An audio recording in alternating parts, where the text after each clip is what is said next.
Hello and welcome. My name is Gabriel Karanjowski, and I'm the editor of the Global Ambitions Revolution in Motion magazine, which will be released soon. This video interview is a preview of what's to come in the full magazine. We want to keep it brief and pique your curiosity. Today, I'm joined by Veronica Hylak, AI Product Strategist. Veronica is a product leader with 10 years of experience in software and 6 years in AI and machine learning. She has led product innovations for SaaS and AI platforms across Fortune 500s, US government agencies, and early-stage startups, from autonomous drone systems to business management tools. She was recognized with the Taos AI Revolutionary Award for innovation in AI-driven localization and co-founded a language tech platform. Veronica is also the host of Hey AI, an educational YouTube vlog that breaks down complex AI topics for general audiences, reaching more than 7 million viewers and followed by executives, including the CEO of LinkedIn. Her current focus lies at the intersection of go-to-market strategy, regulation, and AI ethics, helping organizations deploy reliable and responsible AI at scale while navigating real-world constraints. Veronica wrote an article that will appear in the magazine titled "Why Localization is Now a Product Problem."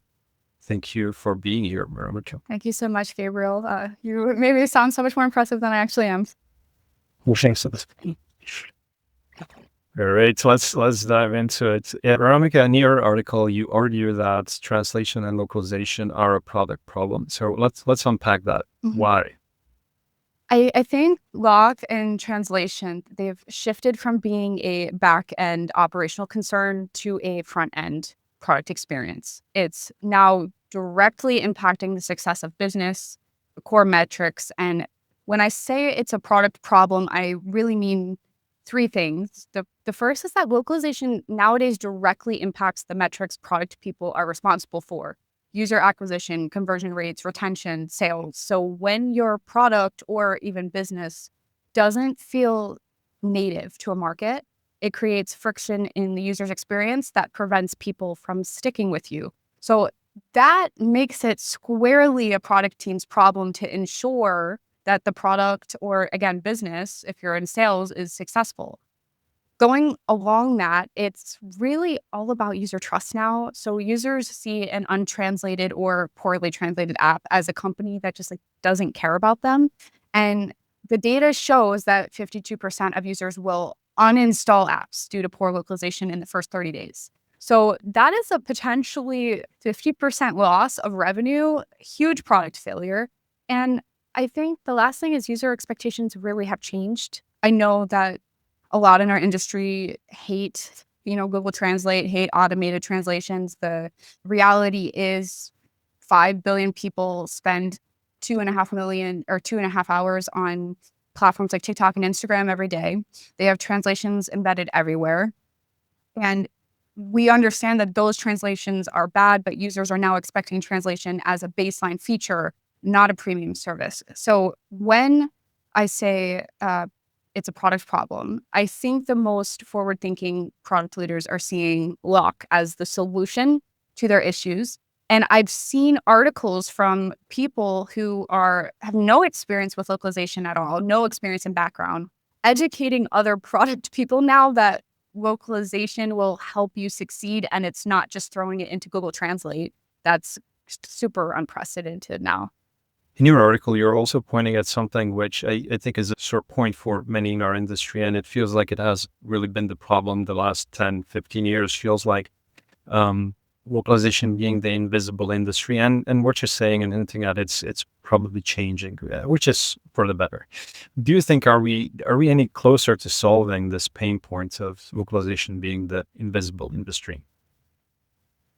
I think we're closer than we've ever been to not be that invisible industry, but success isn't guaranteed. The problem we solve has become mission critical for sales, for product success. At the same time, the tools people default to, Google Translate, ChatGPT, are extremely accessible more than ever. So it creates both our biggest opportunity and simultaneously our biggest threat. We have product leaders becoming evangelists for quality of lock because they've felt the pain directly in their conversion metrics. And as an industry, we have to become better at sales, completely reframe how we talk about work. So I think we have a huge opportunity here. People understand even more and more the value that we bring. So we need to stop leading with translation quality metrics and start leading with business outcomes. Instead of saying we increased the linguistic accuracy by 7%, we need to say we increased user conversion rates by 23% in these markets.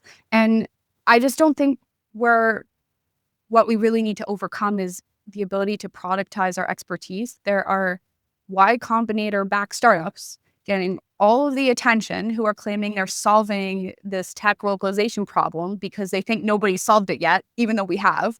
But they understand nothing about the industry. We can't let that happen anymore. We have to combine our deep expertise with the same product thinking that is giving them success in YC. I don't think it's hard if you know how to frame the conversation, but will we successfully frame the conversation and kind of adopt that mindset shift is going to be what makes us succeed or not, I think. Very good. I think your article doubles down as a call to action, really, for those who haven't yet gone out of the way and trying to reframe that conversation. So there's another point and sort of an underlying theme in your article, and also what you mentioned earlier is the shifting the focus on the user. That what we do, the product we sell, localization, translation, and localization directly impacts the user.